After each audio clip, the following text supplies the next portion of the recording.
Здравейте хора, аз съм Monkey Pro и сега ще играем Clash Royale.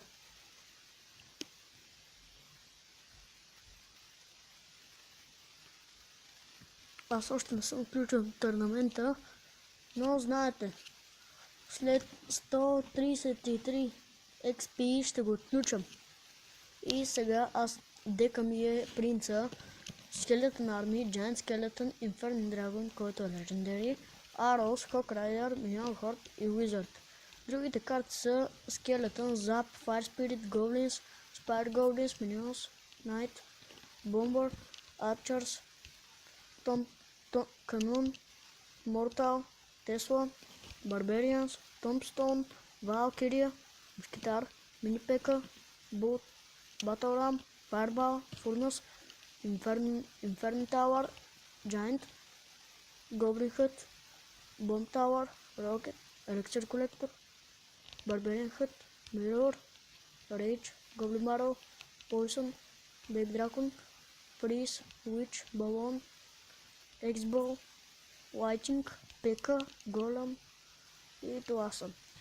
Както виждате, след 5 дни ще се отключи хил спела.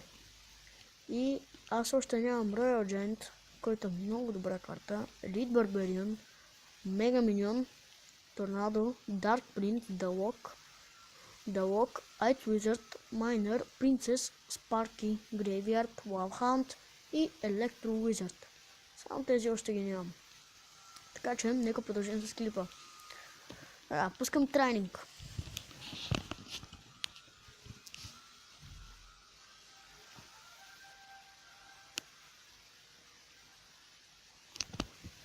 Най-напред винаги първо пускаме Hawk Rider. И после ще пусне Skeleton. И после ще пусне Skeleton Army. Но и другата страна виждаме, че това е пъно. Зомбарио, go.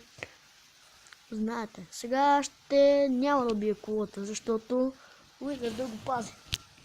Аз сега пуска Baby Dragon. Така че аз ще пусна Inferno Dragon, сега Hawk Rider, и Рипкола. Имаме Рипкола, сега е Minion Horde. И Рипкола, без нито на наша кола да са ни свалили. Така че започваме с първата БГ. Сега ще видите първия ни дек. Тук има Wizard, Golem, Minion Horde, Skeleton Army, Giant Skeleton, Rage, Mirror и Prince. Във втория ми дек е Inferno Dragon, Zap, Wizard, Arrows, Fireball, Valkyria, Mirror и Balloon. Сега, ако искате да дадете дек с Inferno Dragon, пишете на блога на Мега Яки и Clash Royale. А това беше всичко от нас. Благодаря ви.